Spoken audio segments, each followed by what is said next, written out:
मेरे चेहरे पे बहुत ज़्यादा पसीना है क्योंकि कल बारिश हुई थी और बारिश के बाद होने वाली उमस के कारण बहुत ज़्यादा गर्मी, और गर्मी में चूँकि मैं चल के आया हूँ काफ़ी दूर, तो उसी का कारण है कि मुझे बहुत ज़्यादा पसीना निकल रहा है। तो आज बात अपने अस्तित्व की है और किस तरह का जीवन हम चाहते हैं और किस तरह का जीवन हम जीते हैं। मतलब जो उस बात का पूरा लब्बे-नुमा ये है कि हम किस तरह का जीवन जीना चाहते हैं और किस तरह का जीवन जी रहे होते हैं। उसके बीच की जो कड़ी है उसके ऊपर बात है आज, उसके ऊपर हम बात करेंगे। हम क्या, मैं बात करूँगा सॉरी। तो बात ये है कि हम जो पूरा व्यापार विन्यास है जीवन का, जो सुविधाएं और जो संसाधन जीवन के इर्द गिर्द बनाए गए और बेचे गए, उनको अपने जीवन का मूल उद्देश्य या स्वप्न मानकर हम काम करना शुरू करते हैं, ये भूलते हुए कि जीवन जितना बाहर है उससे कहीं ज़्यादा अंदर है, और उन तमाम चीज़ों को सैक्रिफाइस करते हैं, उनको न्यौछावर करते हैं जो शायद जीवन की सबसे बुनियादी ज़रूरतें थीं, और उनके जगह पे उन चीज़ों को हम प्राथमिकता देना शुरू कर देते हैं जो बाज़ार या जो व्यवस्था हमसे करवाना चाहती है, और वो बन जाते हैं जो शायद नहीं बनना चाहिए या जो हम कभी नहीं सोचते कि हम बनेंगे। तो इसी जो द्वंद्व है, इसी का जो इस बीच की जो पूरी लड़ाई है कि क्या है और क्या होने में, तो उसी के ऊपर मैंने एक कविता लिखी थी और वो कविता मैं आज आप सभी को सुनाऊंगा। उस कविता का शीर्षक मैंने कश्मकश रख दिया था, पर कश्मकश मैं आगे शीर्षक बदल भी सकता हूँ क्योंकि मैं बहुत ज़्यादा संतुष्ट नहीं हूँ इस शीर्षक के साथ। तो कविता कुछ इस प्रकार है कि मैंने चाहा बहुत बनाना जीवन कछुए जैसा, ठहरा ठहरा मंद गति से आगे पीछे बढ़ता, पर तालाबों की ताल बुड़की और सूखते पानी ने, मेंढक की टर टर और बगुले की कहानी ने, नदियों की खोजबीन में मुझे कभी निकलने न दिया, साहिल की ठंडी रेत देखने किनारों पे चलने न दिया। मैंने चाहा बहुत बनाना जीवन पेड़ों जैसा, अकड़ा हुआ विरुद्ध सूर्य के पर पवनों के प्रेम में बहता, पर जंगल के सन्नाटे और मनमानी करते यारों ने चूस रहे दीमक पेड़ों को उन्हीं पेड़ की छाँव में, अपनी जड़ों की देख रेख में मुझे कभी झुकने न दिया, चिटके पत्थरों के पेट से मुझे कभी उगने न दिया।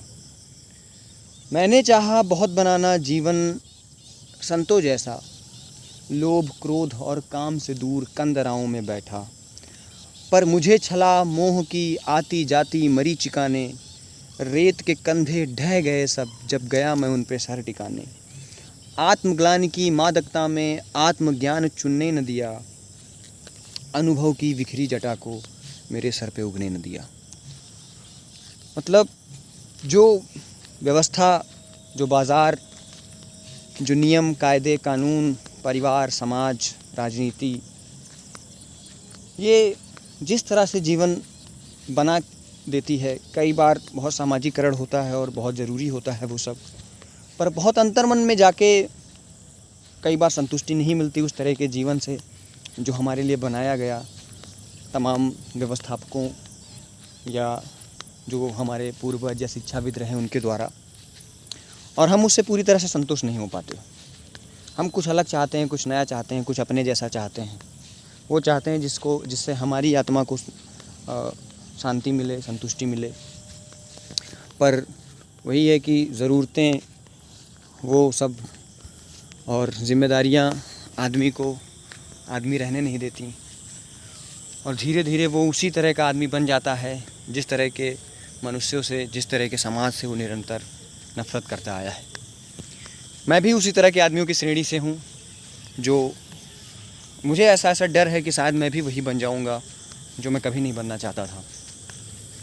और हालांकि कई बार आपके पास बहुत सारे विकल्प नहीं होते हैं और आपको जो उपलब्ध विकल्प हैं उन्हीं में से कुछ चुनना पड़ता है, और वो चुनाव आपके लिए बहुत कठिन होता है। आप बिल्कुल नहीं चाहते वैसा कुछ करना, पर वो ऐसी स्थिति होती है जब आपको ऐसा कुछ करना ही पड़ता है। तो ये कविता उसी के बारे में थी कि मैं क्या करना चाहता था और मैं क्या, और जो बाहरी ताकतें हैं उन्होंने मुझसे क्या करवाया, और मैं कितना निहत्था, कितना अकेला साबित हुआ उन सभी जड़त्व और क्रूर सत्ताओं के सामने, जिनसे मुझे लगता था कि मैं कुछ इनसे निकल के कुछ आगे कर जाऊंगा या जो बनना है वो बन जाऊंगा। ये पूरी चर्चा इसी कविता के इर्द गिर्द थी और पूरा उद्देश्य भी यही कविता थी कि इस कविता का ब्रेकडाउन या व्याख्या करूंगा। ये कविता मैं सुनाऊंगा, जो कि मैं कर चुका हूँ। अब मैं घर की तरफ लौट रहा हूँ।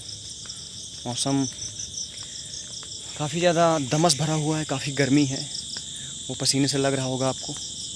और चूँकि धान का सीज़न है, धान बैठाया जा रहा है और धान का सीज़न बहुत महत्वपूर्ण है मेरे भौगोलिक क्षेत्र के रहने वाले लोगों और मेरे लिए। मुझे किसी तरह की आवाज़ें आती रहती हैं, क्योंकि ये ऐसा मौसम है जहाँ पे कीट पतंगों, जानवरों को भी बहुत ज़्यादा बाहर देखने को मिलता है। तो एक तरह का डर भी, इसलिए मैं सामने देखते हुए चल रहा हूँ, आगे पीछे भी, क्योंकि शाम लगभग हो चुकी है, रात होने वाली है, 10-15 मिनट में अंधेरा हो जाएगा। तो मैं इसी तरह से देखते हुए चल रहा हूँ कि कोई किसी तरह का जानवर जहरीला कहीं मेरे सामने ना आ जाए। तो ये आज की चर्चा थी और अब इस चर्चा को समाप्त करते हैं। ठीक है, ख्याल रखिए अपना। Peace out.